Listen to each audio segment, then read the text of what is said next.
നമ്മൾ കുറച്ച് വ്യത്യസ്തമായ ഒരു പുതിയ ഒരു റെസിപ്പിയാണ് ട്രൈ ചെയ്യുന്നത്.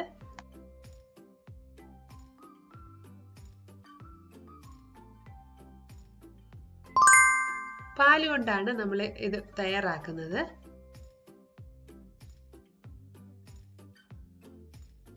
അപ്പോൾ എങ്ങനെ ഉണ്ടാക്കുന്നതെന്ന് നോക്കാം. അതിന് മുന്നേ ഈ ചാനൽ ആദ്യമായിട്ട് കാണുന്ന കൂട്ടുകാർ ആരെങ്കിലും ഉണ്ടെങ്കിൽ സബ്സ്ക്രൈബ് ചെയ്യണം.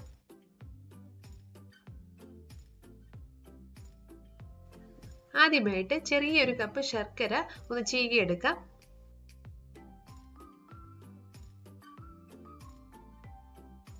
ശർക്കരയിലേക്ക് 1 സ്പൂൺ പഞ്ചസാരയും കൂടി ഇട്ടിട്ട് 1/4 കപ്പ് വെള്ളത്തിൽ നന്നായിട്ട് ഒന്ന് മിക്സ് ആക്കി എടുക്കാം.